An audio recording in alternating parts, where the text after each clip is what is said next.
pour rendre la présentation que fera Cyril pour la rendre plus fluide, j'ai volontairement désactivé vos micros pour que ça puisse se faire plus facilement. On a deux moyens pour échanger. L'idée, c'est que vous posiez vos questions au fil de l'eau pour rendre la présentation la plus vivante possible à distance. Alors, quand vous allez, il y a deux moyens. Soit on utilise le chat qui apparaît quand vous faites aller votre souris vers le bas de votre écran. Vous avez plusieurs onglets qui apparaissent, dont notamment un onglet qui s'appelle Discussion, que certains ont utilisé tout à l'heure pour répondre à mes questions. Vous pouvez poser vos questions ici, à cet endroit-là. Ou si vous préférez poser vos questions à l'oral, ce que je vous propose, c'est qu'il y a un onglet réaction dans lequel il y a, quand vous cliquez dessus, il y a un émoticône qui s'appelle lever la main. Moi, je suis là en fait pour assurer l'animation et pour permettre les échanges de questions. Donc, si vous voulez poser votre question via l'audio, vous levez la main et je réactive votre micro le temps de poser la question. Voilà. Et comme ça me permet de gérer un peu les flux de paroles et surtout d'éviter qu'il y ait des collusions entre des questions et que tout le monde puisse l'entendre comme il peut. Voilà, le mieux possible. Est-ce que c'est OK pour tout le monde avant qu'on démarre? Oui. OK. Ça marche. Bon, parfait, je démarre alors. Donc, bonjour tout le monde. Donc, Cyril Duflou, le conseiller légumes dans le département du Cher. Donc, bienvenue à ce webinaire consacré à la culture du cornichon, donc, comme Tiffany l'a dit. Donc là, je vous ai mis une belle photo de parcelles de cornichons en cours de récolte. Et là, c'est pour vous montrer les pots aujourd'hui que fait la société Redzel. Donc, la société Redzel a une marque française, où c'est des cornichons français à l'intérieur plutôt, qui s'appelle les Jardins de Rente. Donc, voilà. Alors, juste sur le contexte, Redzel, c'est plus de 90% des cornichons en France.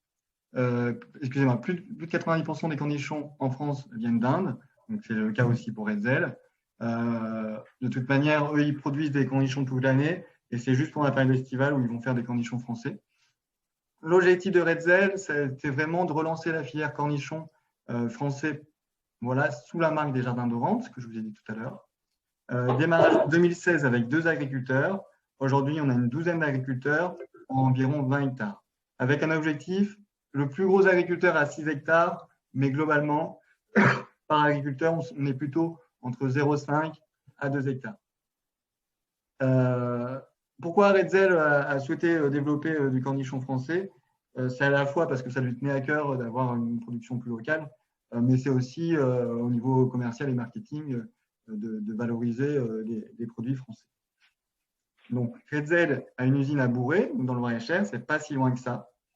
Pourquoi il y a des opportunités aujourd'hui avec Redzel? Il y a eu 300 tonnes de produits en 2020 et ils ont un objectif de 1000 tonnes en 5 ans. Donc, vous voyez, hein, ils sont vraiment à la recherche de producteurs pour augmenter et pour atteindre leur objectif. Donc, tout est ouvert. Alors, comme je vous le disais un petit peu, il y a une large couverture médiatique. Hein, c'est aussi leur rôle de promouvoir cette marque-là. Donc, il y a une large couverture médiatique depuis 2016 et des campagnes de communication qui sont vraiment intenses. Donc, voilà, vous avez des illustrations de campagnes de communication. Je vous invite aussi à aller sur le site Redzel. Donc, je vais essayer de vous montrer. Voilà. Donc là, sur le site Redzel, vous aurez plein d'informations sur l'entreprise. Et je vous encourage à regarder notamment des reportages. Donc, ils ont eu des reportages, par exemple, à France 2, à France 3, etc. Donc, je vous encourage à regarder tout ça. Vous aurez un peu plus d'éléments sur un peu leur concept. Alors, je remets la présentation. Voilà. Alors, les 11 étapes avant de finir dans le bocal. Donc, ça, c'est un document de Redzel. soit vous semez au champ et ensuite poussent des fruits, ou soit vous demandez à un horticulteur de vous préparer en fait les plants, donc graines sous serre, première pousse, plantation des mottes et ensuite pousse des fruits. Souvent, les producteurs font la moitié-moitié, moitié de la parcelle qui est semée et moitié avec de la motte. Ensuite, on a la cueillette à la main. On verra après sur la partie technique. La livraison à l'usine qui est, alors là, il dit journalière, mais c'est souvent tous les 2 ou 3 jours. Le calibrage. Ensuite, on a une partie là qui n'est pas indiquée, où les cornichons peuvent attendre dans la saumure pendant plusieurs mois en fonction de l'usine et de ses approvisionnements. S'ils en ont trop, ils peuvent faire attendre plusieurs mois dans de la saumure. Ensuite, on a la mise en bocal, l'étiquetage et tout ce qui est stockage et expédition. Alors là, c'est vraiment important. Donc vous, certains d'entre vous sont agriculteurs. Les conditions préalables pour produire des cornichons. La première, ça va être l'accès à l'eau. Voilà, c'est une culture qui demande de l'eau. Il va falloir compenser les ETP, donc l'évapotranspiration, qui est de 5 à 7 mm l'été. Donc ça veut dire qu'il va falloir être capable d'amener quasiment chaque jour entre 30-40 mètres cubes hectares. Donc il faut un réseau d'irrigation qui tienne la route. Ensuite, vous avez le sol. Vous devez avoir un sol. Alors j'ai mis sableux à limoneux-sableux et drainant. Ce qui compte surtout, c'est d'avoir un sol qui se réchauffe. N'oubliez pas que les cornichons, c'est une cucurbitacée, c'est une plante qui aime la chaleur. Vous aurez des mauvais résultats si vous êtes sur un sol qui n'est pas réchauffé. Aussi, on va voir pour la suite, les cornichons, vous devez absolument faire des buttes. Pour faire des buttes, il faut un sol plutôt léger. Si vous avez des cailloux, etc., ça va être un peu compliqué aussi. Une chambre froide, c'est un produit qui est fragile. Ça ne va pas être possible de le laisser 2-3 jours dehors en attendant la livraison. Donc la chambre froide également indispensable. Et enfin, une manœuvre disponible et efficace. Je l'ai mis en rouge, c'est vraiment important. En fait, le succès économique de votre production, elle tient là-dessus. Elle tient sur votre capacité à gérer votre main-d'œuvre. Vraiment, c'est là. Techniquement, on va le voir, ce n'est pas une culture compliquée d'un point de vue technique. Mais par contre, la gestion de la main-d'œuvre et des calibres, là, c'est compliqué. Sur l'itinéraire technique, de façon assez simple, vous avez au préalable un travail du sol, une préparation fine du sol. C'est essentiel pour pouvoir faire les buttes derrière. Une bonne gestion des adventices, sachant que derrière, vous ne pourrez quasiment pas désherber. Un peu le passe-pied, mais vous serez limité en désherbage. Un engrais de fond avant la plantation, quand vous préparez le sol, c'est l'idéal aussi. Mai-juin, installation du paillage plastique sur butte. Alors, je parle de paillage plastique, mais en réalité, ça sera un paillage biodégradable. Ça simplifie par la suite l'élimination de ce paillage. Donc, le paillage, il a l'objectif de gérer les adventices sur la ligne. Pas de désherbage à faire sur cette ligne-là. Et surtout, un sol réchauffé. C'est ça qui compte pour nous. On dit que le cornichon, en fait, ce qu'il faut surtout regarder, c'est les températures de nuit. Et en température de nuit, il faudrait avoir 12-15 degrés. Donc, pour que la plante soit en croissance et puisse évoluer. Donc, vous imaginez bien que si vous plantez trop tôt, vous n'aurez pas ces températures la nuit. Une plantation à partir du 15 mai, dans un sol réchauffé. Il faut mieux décaler sa plantation si vous voyez que les conditions ne sont pas propices. Le pire, ce serait de vouloir les planter tôt. Et de toute manière, vous aurez une vigueur qui va être faible et votre plante va avoir du mal à rattraper son retard. C'est-à-dire qu'elle va mettre du temps à décoller. Et finalement, quelqu'un qui a semé plus tard pourrait avoir des meilleurs résultats plus vite que vous. L'irrigation et la fertilisation se fait au goutte à goutte, donc sous le paillage. Et on fait la fertilisation en même temps, donc l'irrigation fertilisante, si vous préférez. Au niveau phytosanitaire, c'est une plante qui est sensible au mildiou, mais globalement, vous ne pourrez quasiment jamais la traiter. C'est le problème. Vous êtes sur des récoltes qui seront tous les jours, donc la seule possibilité de traiter, ça sera vraiment, par exemple, de condamner une partie de la parcelle et de ne pas la récolter pour pouvoir traiter. pour pouvoir continuer à récolter l'autre partie. On a eu la chance d'avoir les dernières années, on va dire les 2-3 dernières années, avec des étés plutôt secs, donc très peu de présence de mildiou, mais je ne peux pas vous garantir que l'année prochaine, vous aurez plein de pluie en mois de juillet-août et avec de la chaleur et de la maladie qui va se développer. Voilà, elle est sensible et ça, c'est à prendre en compte. Et ensuite, en juillet-août, hein, on est également sur la partie irrigation et fertilisation. Donc, un itinéraire technique assez simple au final. Donc là, on vous donne des petits exemples hein, de plantation.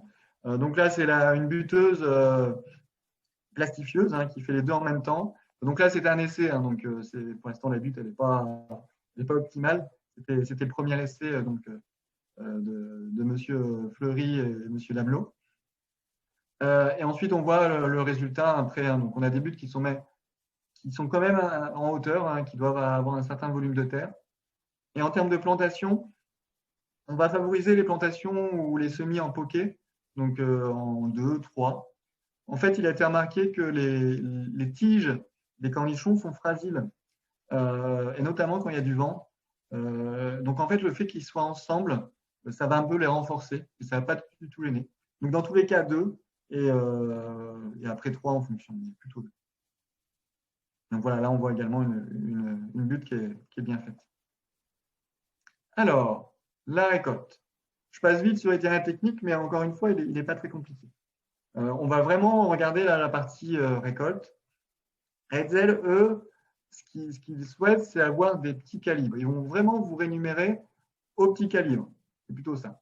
C'est-à-dire qu'ils vont vous donner, ils vont bien vous payer les petits et les moyens, et quasiment pas du tout les gros qui s'appellent mal au sol. Sur le fonctionnement, comment on qualifie les calibres? En fait, c'est le nombre de cornichons par kilogramme. Donc, les petits, vous avez 120, 149. Et les gros, vous êtes à 20, à 39 cornichons au kilogramme. La difficulté en termes de récolte, on voit tout de suite, hein, c'est que je vais mettre beaucoup plus de temps à récolter mes tout petits et je vais aller vite à me récolter mes mal au sol. Mais dans tous les cas, ça ne vaut pas le coup. Ils ne seront quand même pas très bien payés. Donc, souvent, voilà, on s'oriente sur ces calibres-là, hein, petits, moyens et grands, pour pouvoir avoir la meilleure rentabilité. Alors, la récolte, elle va se passer de juillet à fin août. Cette année, ça a été un peu plus tardif hein, parce qu'on a eu un mois de juin qui était finalement assez froid. Donc, ça a décalé. Ça a été jusqu'au quasiment 15 septembre cette année. Donc, ça, achat de 5 calibres, je viens de vous le dire. Alors, en moyenne, les producteurs, mais là, c'est plutôt une moyenne basse, ils sont autour des 15 tonnes hectares, entre ceux qui ont une année un peu difficile et les autres hein, qui ont dépassé les 20 tonnes, qui ont eu une très bonne année. Le contrat avec Redzel aujourd'hui, il est à 13 tonnes. C'est-à-dire, Redzel vous vous engagez auprès de Redzel de au moins leur fournir 13 tonnes. Donc, c'est un contrat qui est assez facile à atteindre. Sauf gros problème, voilà, vous devriez l'atteindre. Donc là, c'est des exemples de récolte. Donc, il y a certaines personnes, excusez-moi, pour la récolte, qui retournent les cornichons. Donc, on le voit aussi, hein, la personne a retourné les cornichons pour voir tous les petits cornichons qui sont en dessous. On voit bien aussi les fleurs jaunes. Et certaines personnes vont juste fouiller, donc à voir. Le problème de les retourner à chaque fois, c'est qu'on peut aussi fragiliser les tiges. On y vient tous les jours. Ça, c'est aussi important. Je vous ai mis à peu près donc là, c'est les rendements, mais en pourcentage. Hein. Et là, vous avez les semaines de récolte. Donc, comment ça se passe globalement? C'est qu'au début, ça va. Hein. Vous arrivez à gérer les petits calibres. Vous avez assez de personnel pour récolter sans souci. Et autour du début août, hein, vers le 15 août, là, c'est un gros coup de production. Et vous n'arrivez plus du tout à gérer les calibres. Vous allez avoir des gros calibres. Et ensuite, généralement, une fois qu'on a été débordé à ce niveau-là, c'est difficile de rattraper par la suite. Et à la fin, la production a diminué. L'idéal, mais je sais que c'est compliqué, mais c'est la gestion de votre récolte qui va faire ça.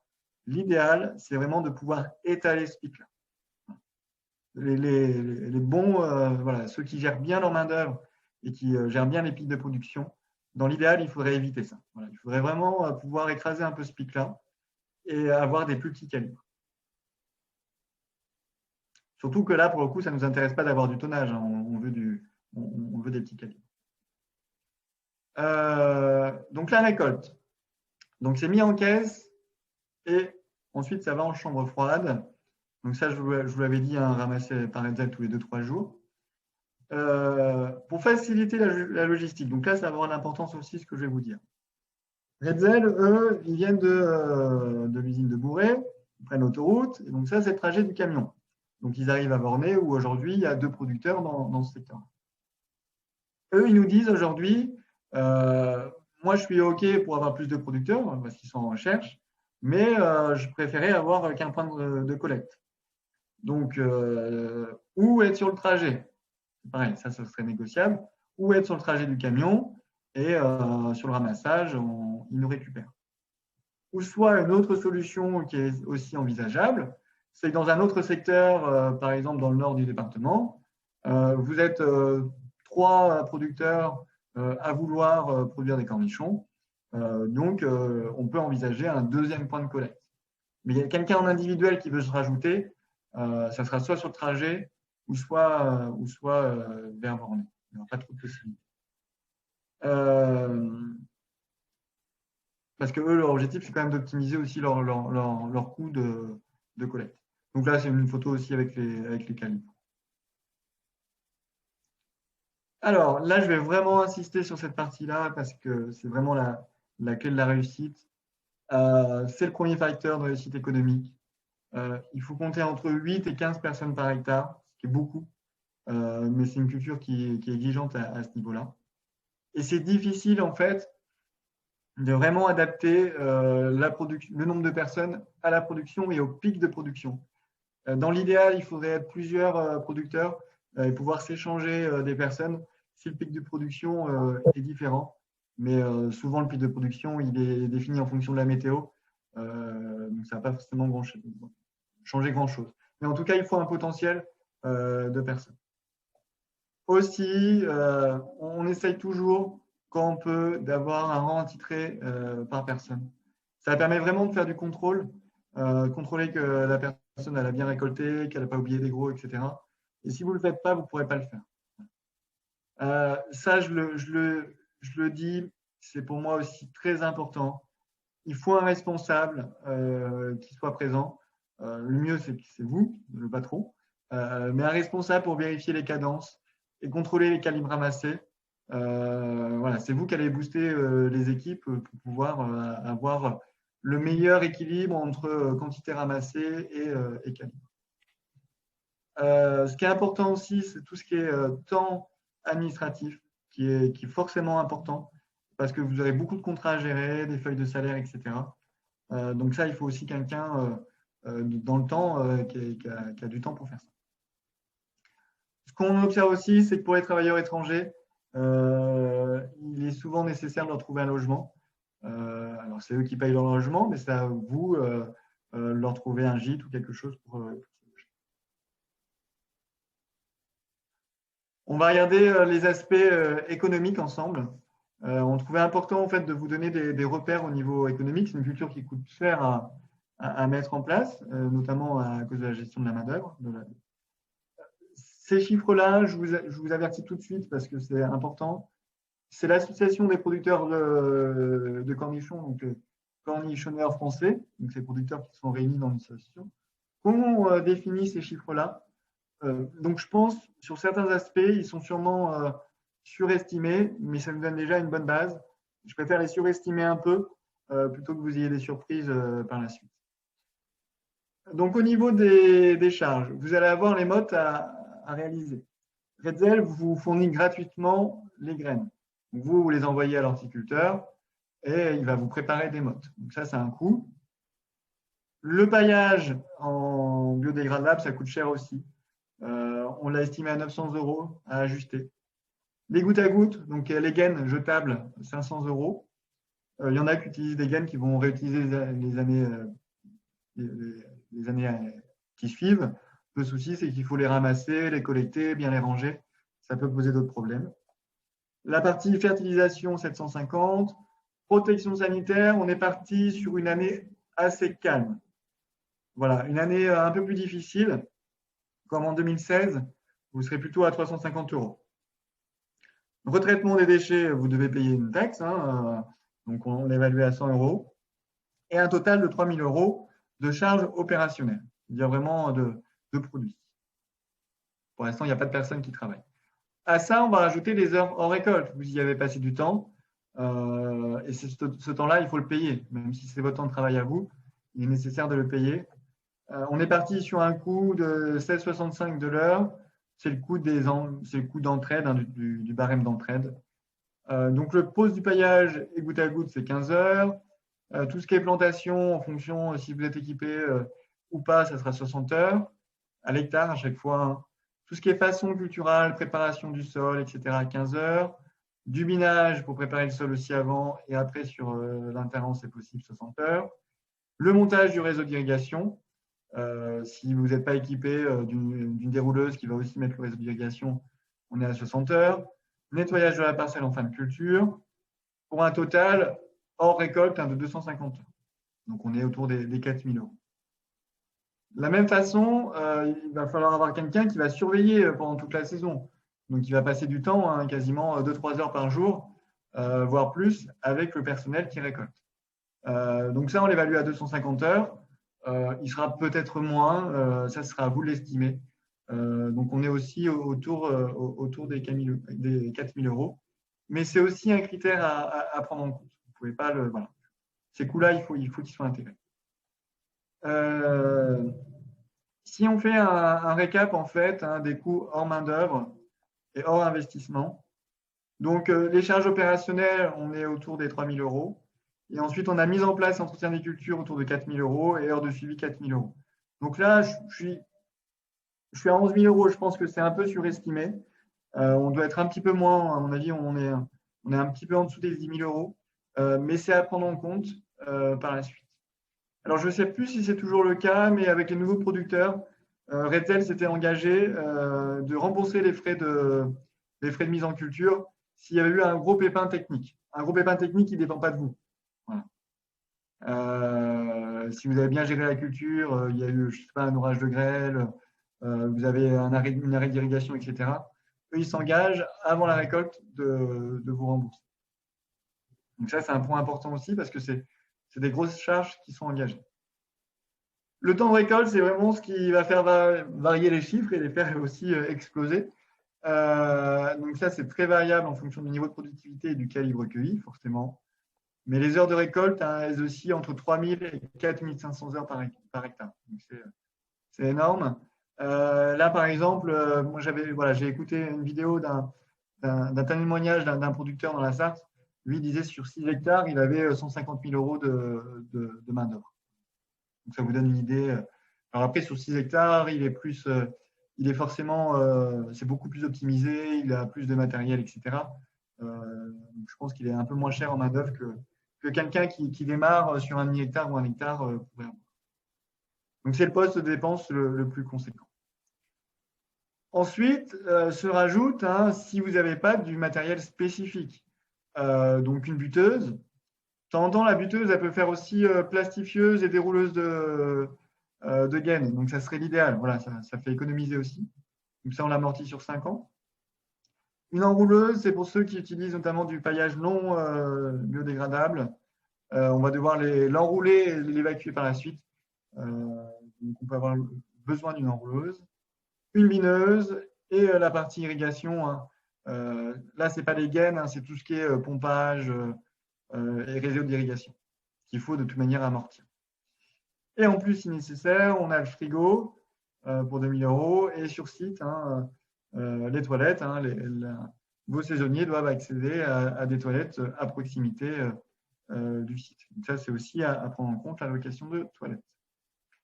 Ce que je voulais vous dire aussi, c'est que sur les engagements, Redzel aujourd'hui, pour des nouveaux producteurs, ne souhaite pas que le producteur s'engage à plus de 0,5 hectares, ce qui demande déjà voilà, une bonne gestion de main-d'œuvre et à avoir du monde disponible, etc. Donc, par la suite, voilà, parce qu'il y a d'autres producteurs qui sont sur des niveaux beaucoup plus importants, il y a possibilité de grandir. Mais sur le démarrage, il ne faut pas dépasser les 0,5 hectares parce que ça fait de de toute manière, c'est le temps de l'expérience, en tout cas, pour pouvoir gérer ça. J'espère que j'ai été clair. Ce qu'on vous propose avec Tiffaine, c'est d'avoir un temps d'échange tous ensemble pour pouvoir, voilà, vous pouvez nous poser des questions. Et j'aimerais bien aussi avoir un peu le retour des deux producteurs, hein. Donc, si j'ai dit des bêtises dans ma présentation, il ne faut pas hésiter à me le dire ou à préciser des choses. Donc, David et Sophie.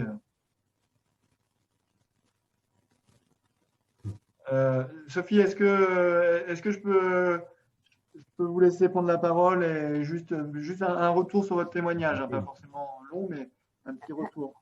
Alors, nous, on a été obligés de couper un petit peu parce qu'en fait, on avait un conseil d'école exceptionnel. Donc, d'accord. Voilà, je suis désolée. Pas grave. Après, de ce qu'on a vu, oui, c'est voilà, la main-d'œuvre voilà, qui coûte le plus cher. C'est la main-d'œuvre qui prend le plus de temps pour ce qui est, on va dire, coaching. Oui, non, c'est vraiment important la partie coaching. Faites bien de le dire. C'est très. Enfin, nous, c'était la première année. C'était assez compliqué, on va dire. En plus, on n'a pas. Au début, c'est un petit peu au niveau des plantations, c'était pas top, hein, voilà. Il y a eu un retard au démarrage. Ouais, les plants ont eu du mal à se développer au début. Oui. Ouais, voilà. Donc voilà, mais globalement, on est quand même. Enfin, Olivier, il est à côté de moi, on est quand même satisfait. On fera mieux cette année. Donc vous avez réussi à honorer le contrat. Ah oui, même largement même. Hein. Largement. Voilà. On avait peur au début, mais en fait, non, ils se sont très très bien rattrapés, les cornichons, et on a largement, on a dépassé ce qu'ils nous avaient demandé. D'accord. Après, ce qui est bien avec la société Redzel, hein, mais vous me le confirmez, c'est qu'il y a vraiment une relation de confiance avec eux, ils sont abordables, on peut leur poser des questions, etc. Ils sont là aussi pour le suivi. Ils se déplacent. Voilà. Ouais, ils se déplacent. Bon, après, voilà, il y a quelques petits trucs qui m'ont un petit peu dérangé, mais du coup, voilà, ils acceptent, ils acceptent de se remettre aussi en question, et du coup, alors peut-être que c'est parce qu'on était un petit peu stressés cette année, voilà, oui. Mais voilà, ils sont quand même très très attentifs à ce qu'on peut dire, à ce qu'on peut demander en fait. Donc, oui, c'est ça. Ils sont quand même, au niveau technique, est-ce que vous avez, vous êtes d'accord avec moi que techniquement c'est plutôt une culture simple? C'est vraiment la gestion de la main-d'œuvre et la récolte qui est à soigner aux petits oignons, quoi. Ouais. Enfin, après, oui, c'est voilà. Bon, technique, c'est parce que cette année, l'année dernière, c'était pas voilà, on a eu des problèmes au démarrage, mais sinon au niveau main-d'œuvre, ça a été compliqué quand même, ça a été compliqué. Il faut avoir vraiment des. En fait, je voulais vous faire voir sur une image, je ne vous l'ai pas fait voir. Regardez. En fait, c'est une culture au niveau ergonomie, on n'est pas du tout dans des bonnes positions. Non. On est au sol. Quand on va voir les récolteurs dans la parcelle, on voit bien en tout cas les gens qui n'ont pas l'habitude de travailler par terre, parce que c'est vraiment ça. On voit qu'ils ne sont pas dans une position confortable, il y en a qui sont assis, d'autres à genoux. Lui, il est debout pour le coup. Donc, c'est difficile. Donc, c'est pour ça que des étudiants qui veulent gagner un peu d'argent pendant l'été, au bout de quelques jours, ils commencent à avoir du mal. Vous êtes d'accord, non? Oui, je confirme. Oui, c'est ça. Ouais. Donc, alors, c'est souvent la main-d'œuvre étrangère est plus habituée même si je ne veux pas généraliser, hein, mais plus habituée au travail dans les champs et sont sûrement un peu plus performants. L'avantage qu'ils ont aussi, c'est qu'ils sont plus autonomes. Alors après, encore une fois, ils ont l'habitude de travailler dans les vignes, en arboriculture, etc. Ils s'organisent entre eux et ils arrivent à répondre aux objectifs assez facilement. Alors que des étudiants, il va falloir vraiment être derrière eux pour pouvoir les booster. Oui, c'est clair. On a David, est-ce que tu peux compléter également Oui, je dirais la même chose, c'est surtout la main-d'œuvre qui est le plus compliqué à gérer. Sinon, au niveau de l'itinéraire technique, l'irrigation, quand même à bien faire attention. Oui. À pas trop mettre d'eau d'un seul coup, mais suffisamment. que le matin, pas l'après-midi. Il faut vraiment adapter l'irrigation aux conditions météo et au type de sol. Donc, dès que le sol va être un peu limoneux, il ne faut pas que ce soit gorgé d'eau. Donc, Voilà.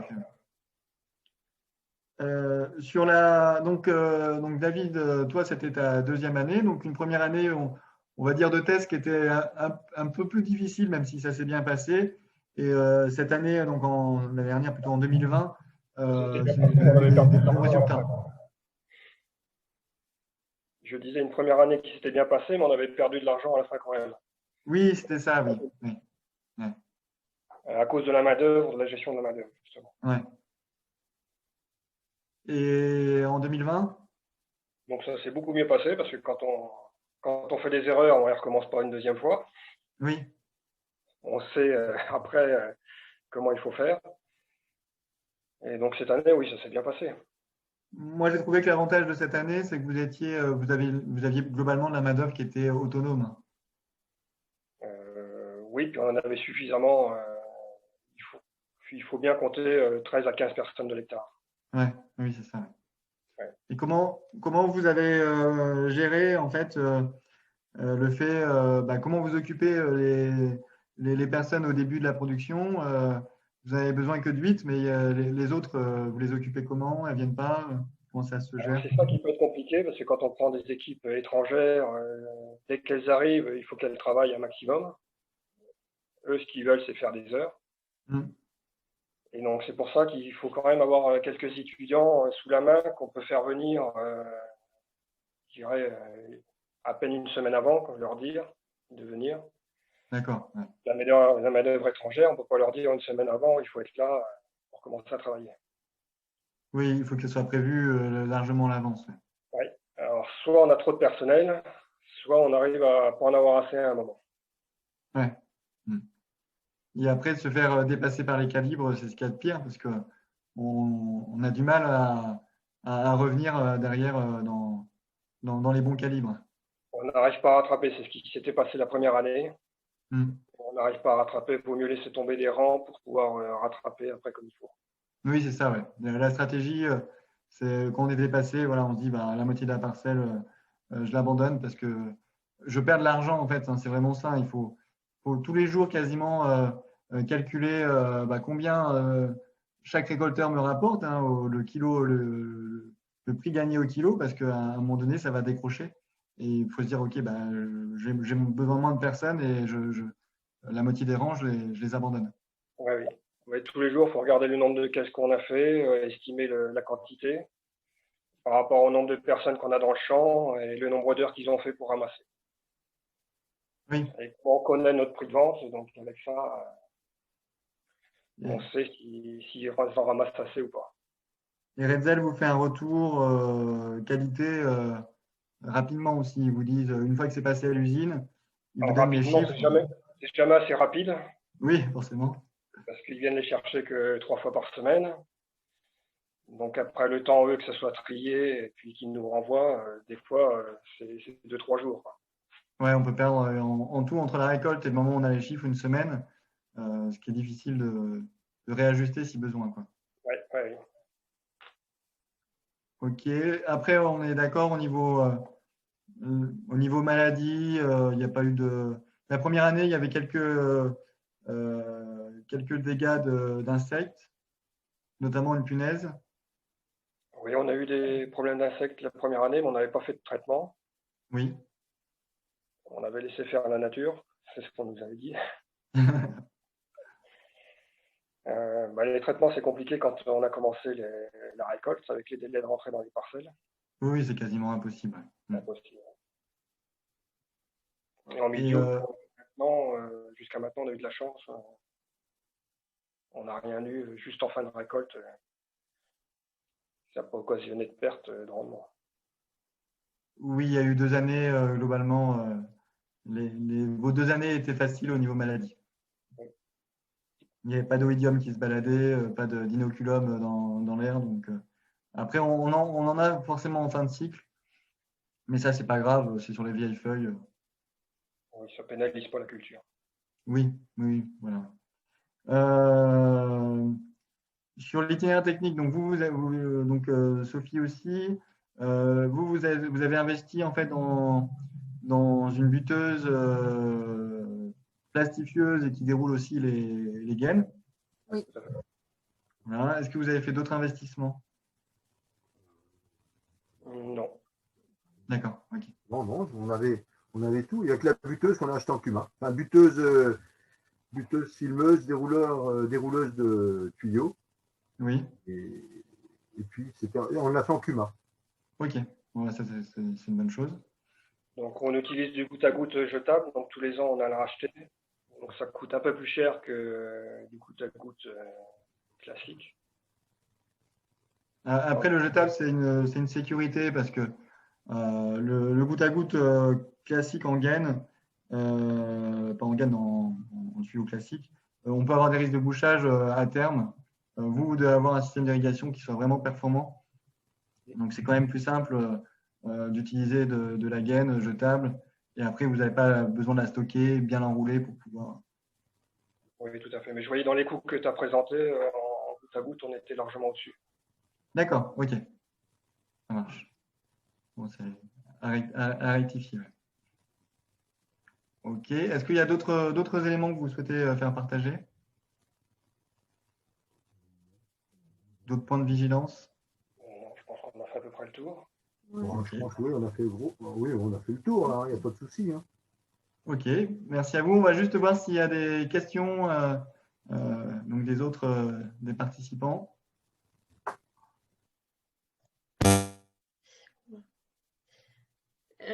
Du coup, est-ce que certains d'entre vous ont des questions? Si c'est le cas, soit vous les mettez dans l'onglet discussion, soit vous levez la main et je vous donne la parole en fonction de ce que vous préférez, soit intervenir, soit poser votre question et qu'on retranscrit. N'hésitez pas. Enfin, du coup, on est encore là. On est encore là et n'hésitez pas à poser vos questions.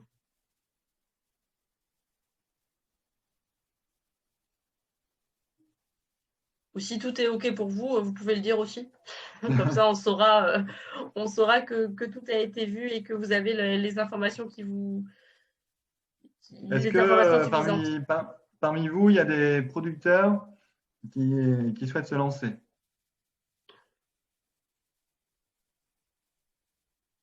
Pas forcément. Attends, je regarde.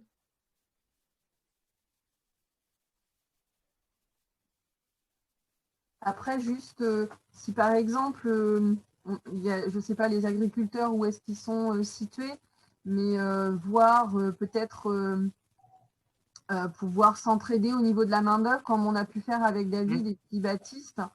Voilà, quand Baptiste et puis David, ils n'avaient pas besoin de trop de main-d'œuvre, il y en avait quelques-uns qui venaient à la maison et inversement. Voilà. Donc après, voir où ils sont situés et puis on peut peut-être s'entraider voilà, au niveau de la main-d'œuvre.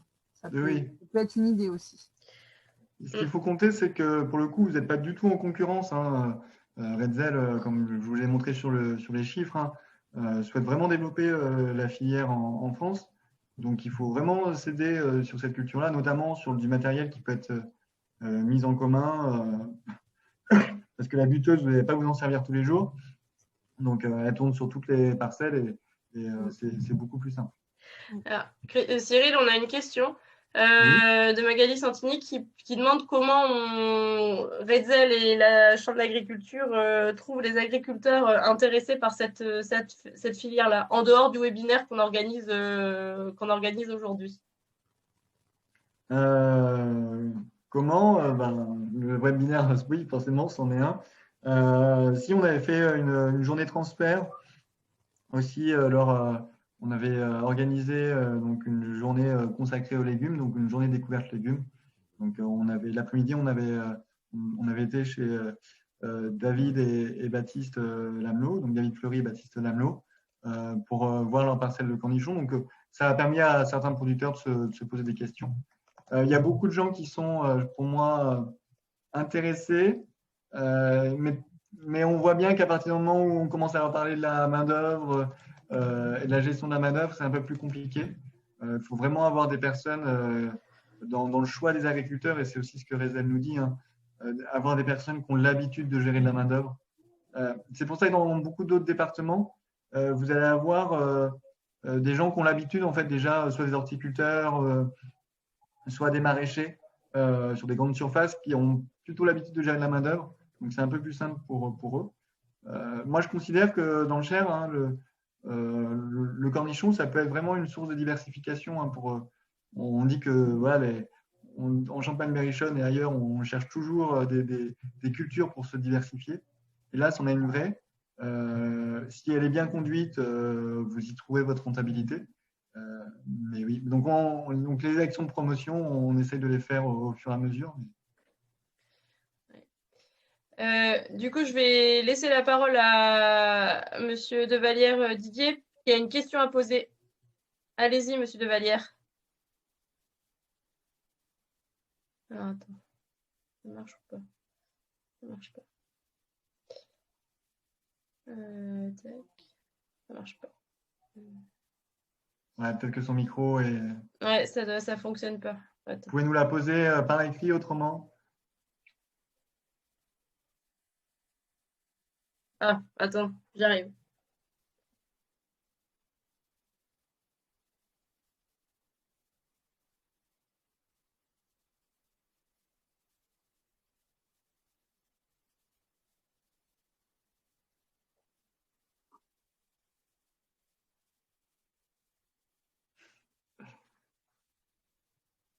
Ok.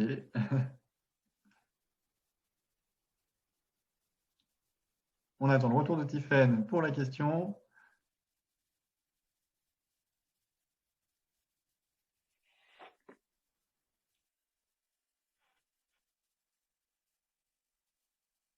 Si d'autres ont des questions en attendant.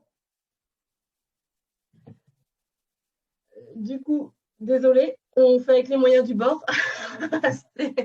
Donc la question de Monsieur Devallière, c'est comment on fait le calibrage avant l'enlèvement? Est-ce qu'il faut enlever les fleurs? Et du coup, est-ce qu'on a un prix en fonction des calibres? Voilà, enfin, quel est le prix des différents calibres?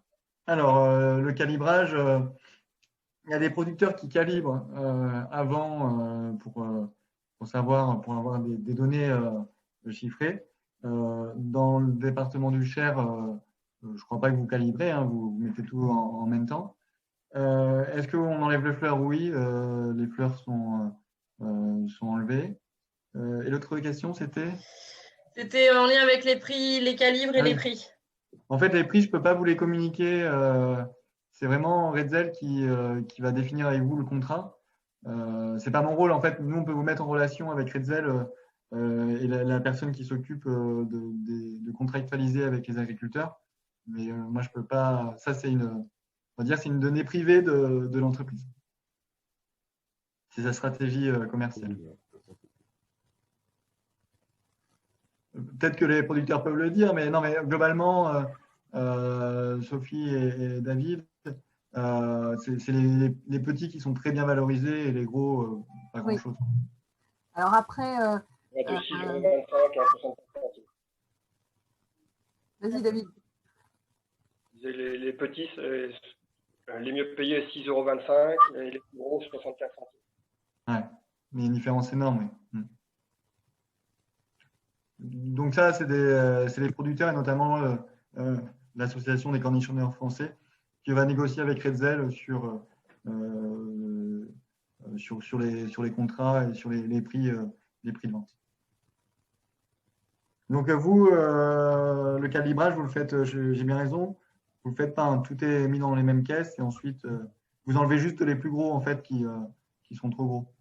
Alors nous on a acheté une calibreuse en fait.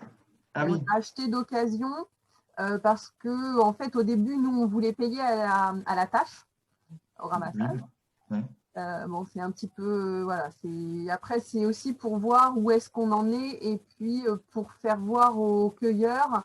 Voilà, ça c'est trop gros, c'est pas payé beaucoup. Voilà, en fait plus ils ramassent petit, plus nous on récolte d'argent en fait. Voilà, donc c'est aussi, on va dire, c'est plus instructif. On n'a pas réussi à mettre en place le paiement à la tâche et puis bon, apparemment, c'est un petit peu compliqué au niveau légal. Apparemment, voilà, c'est pas top. Voilà. Non. Il y a certaines cultures qu'on a le droit de payer à la tâche, des cultures très alors, spécifiques. sur le site de la MSA, apparemment, je peux faire. Alors, moi, je fais les. Mince, comment ça s'appelle, les TESA. On peut payer à la tâche, apparemment. Mais réglementairement on n'aurait pas le droit. Donc, voilà.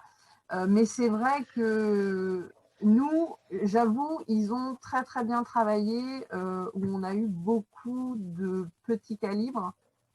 Donc, du coup, c'est vrai que… Mais après, alors, ce que David m'avait dit au début, il ne faut pas non plus partir sur vouloir absolument ramasser que du petit calibre, parce que nous, ils les cherchaient tous les 2 jours.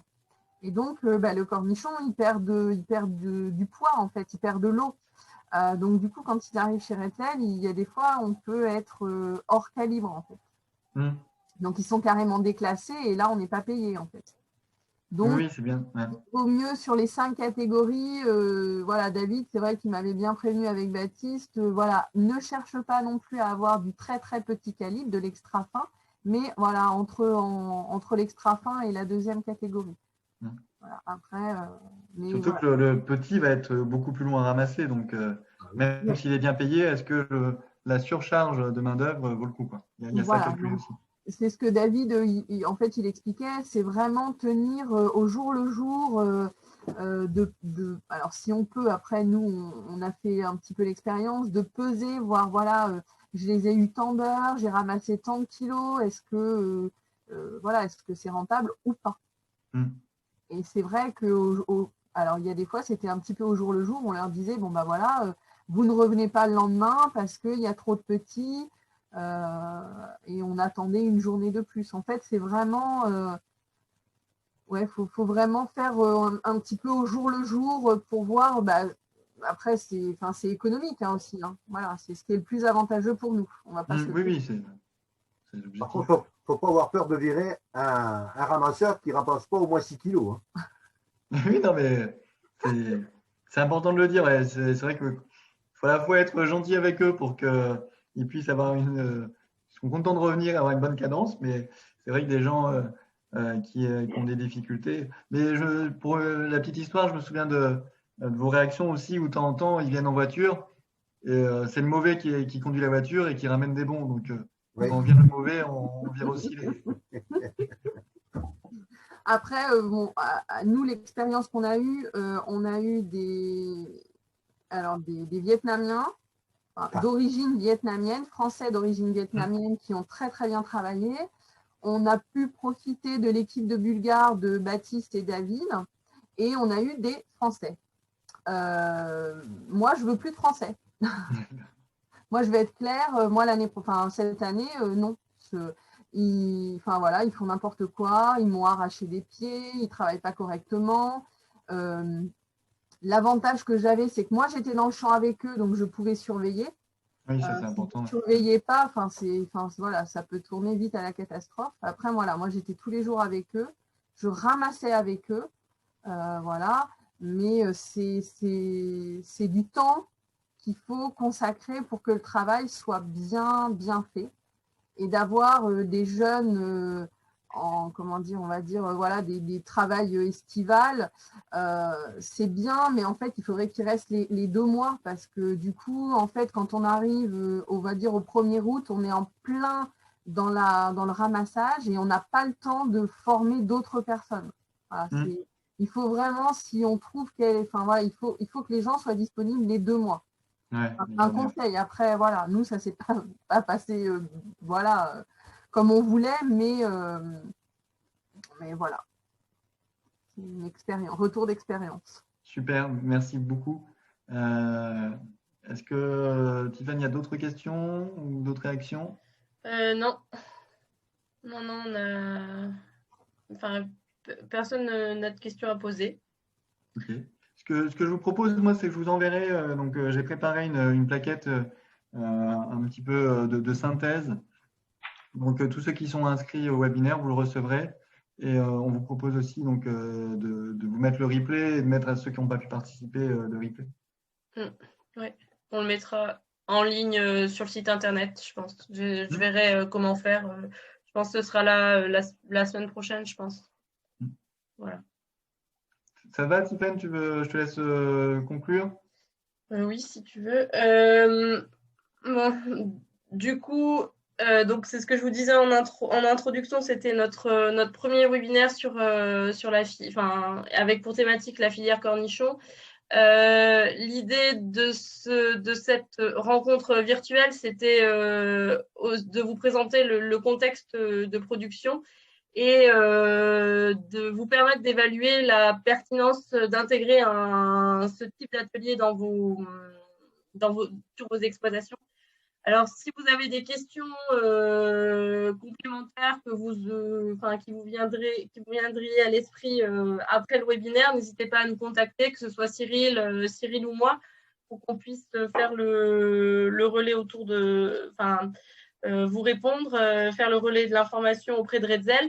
Et puis ensuite, voilà, si vous êtes intéressé par l'intégration de la culture dans votre assolement, l'idée, c'est de vous rapprocher le plus rapidement possible de l'un d'entre nous pour qu'on puisse vous mettre en contact avec Redzel si vous voulez démarrer cette année, parce que ça démarre courant, ils sont quoi? Il y a la commande de graines à réaliser, oui. Ouais, c'est ça, il y a la commande de graines et du coup, voilà, et puis pour développer toutes les stratégies vis-à-vis de l'implantation de la culture. Voilà. Donc, écoutez, je pense qu'on a fait le tour.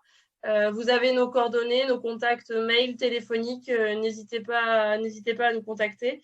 Et puis, on vous souhaite une bonne soirée et puis on vous dit à bientôt. Et merci aux deux producteurs pour leur témoignage. Merci à vous. Merci, bonne soirée. Merci d'avoir participé. Bonne soirée. Bonne soirée.